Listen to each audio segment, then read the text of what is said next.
don't know, you guys, I have such a bad habit of leaving cabinets open. Where were we? Okay, all seriousness. Sorry, I just look too good in this lighting, boy. This light is killing the game, bro. I see why people get these fancy little cameras. Okay, let me throw this thing away. Hi, everybody. Welcome back to my channel. I'm glad that you are back for another video. As you can see, I'm just hanging out on my couch. It's been a while since I just did a video talking with you guys just from my home, and I figured it'd be a great time because number one, all of the PGY2s are on Ambulatory Skills Month, which is a month of clinic, self-directed modules, virtual didactics, and we're not really doing much outside of that. I've already done a clinic video. Maybe I'll do another one later, but I figured now would be a great time to just kind of have a chat. So the first thing that we're gonna talk about is just why I chose family medicine. I get asked that question a lot. Sometimes it's why you choose family medicine, or it's, you know, oh, why did you choose family medicine? So it just depends on who's asking, but my answer is pretty much always the same. I've always known that I wanted to do primary care. I think that you will learn your personality and learn the type of doctor that you want to be pretty early on. Sometimes people will struggle, but they'll know that they definitely want to do primary care, or they know they definitely want to do surgery or something procedural. So most people typically know the bucket that they find themselves in. It's just maybe when it gets down to, do I want to see kids or only do internal medicine versus family medicine, or do I like the mix up that like OBGYN offers, things like that, where it gets a little hazy. But for me, I knew I wanted to do primary care, and I also knew that I never wanted to step foot into another OR ever again for the rest of my life. And I knew that I wanted to take care of women and do women's health. If anything, maybe I would have done internal medicine because I'm not super gung-ho about pediatrics, but I do like peds and I enjoy seeing kids in my practice. But internal medicine for me would have taken away the women's health aspect that I so much enjoyed. And so that was one of the biggest things. But just practically, like growing up and deciding to, you know, that I wanted to be a doctor, you know, I don't really have one of those like aha moment stories or anything like that some people say that they had like a family member who was very sick, or they were frequently visiting the hospital for a younger sibling, or they had a tragic death in the family or something like that kind of awakens them. Me personally, I consider myself very blessed that I didn't have one of those situations. You know, all of my family is relatively healthy. I've never been hospitalized. I've been to the ER, but you know, I don't have a chronic medical problem, and neither do any of my immediate family. We all have our issues, but nothing that is like really big. And so I grew up just going to the pediatrician every year for my like annual checkups. I had some like acute visits when I had like my stomach hurting and stuff. And then after that, I transitioned to a family medicine doctor for the rest of my primary care. And so the majority of my experience in medicine is actually more on the preventative side of things. And I think that is what really, where my interest in wellness and preventative medicine and patient education and primary care in general comes in, because that was my exposure, that was my experience. My parents went to the doctor every single year without fail. Like they always did all their screenings. Things were, you know, caught and taken care of. They always took their medicine. They always would like tell me what the doctor told them, and I would see them implement those instructions, and they stayed healthy, and you know, they took care of themselves. And that was my exposure. That was my experience with medicine. And then when, you know, as I got into medical school and I'm seeing people who are suffering from medical conditions that very, very well could have been prevented, I compare them to my family and I realize that, you know, that's where I come in. You know, that is where my interest is. That is what draws me into medicine, is being able to sit down and talk to someone and teach someone about what's going on, being able to approach someone in like a very individualized and holistic manner, and come up with a plan that they're on board with, that they understand, and that helps move them in a trajectory towards better health.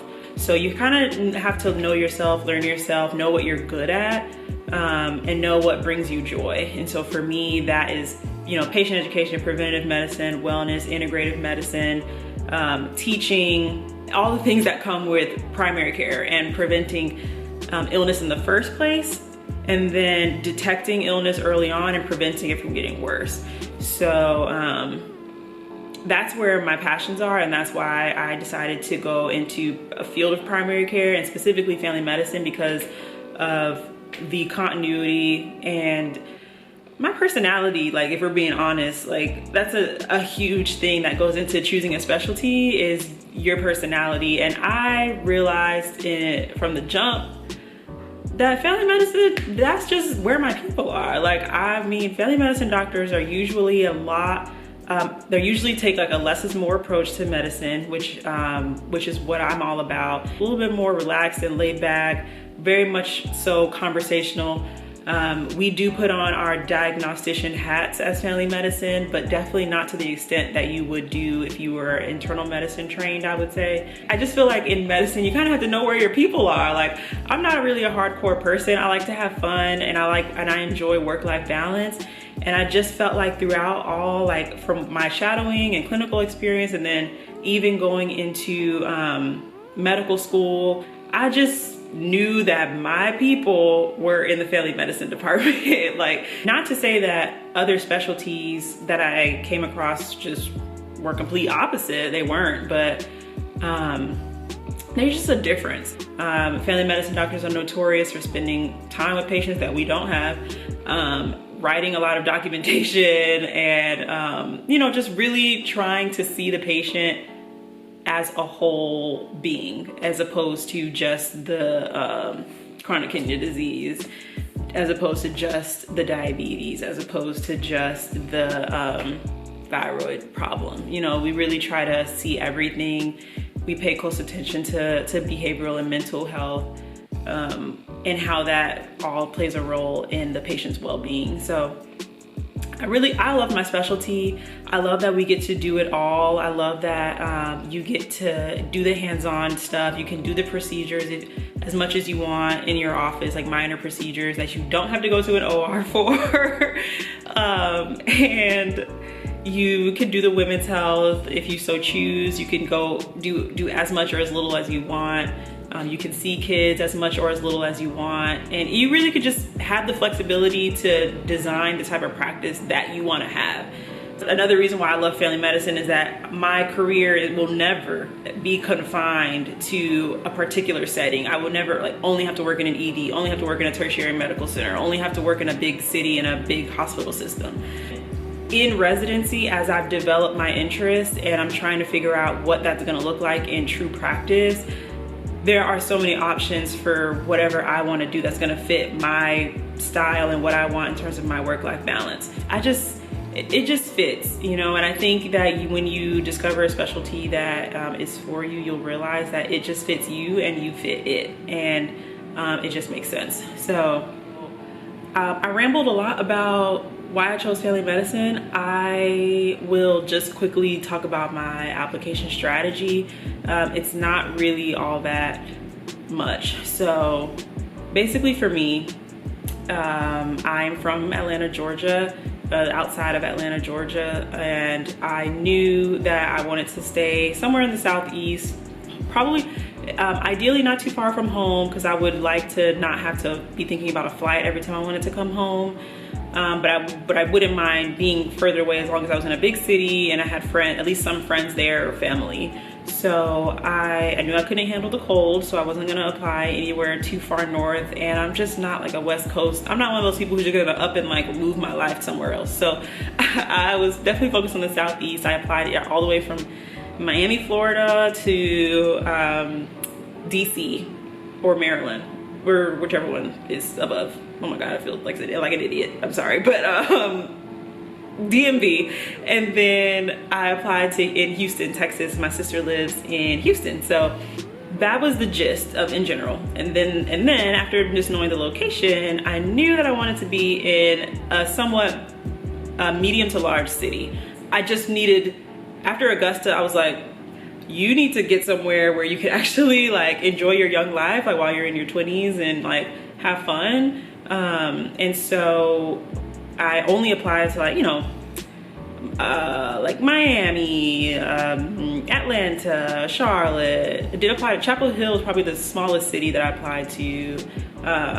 Baltimore, DC, Houston, you know, a couple others, but like definitely like just bigger cities. Number one, I had friends or some type of contact in all those places, or family. So I don't think there was any random place that was not driving distance home that I didn't have somebody there. I definitely, support was like huge for me.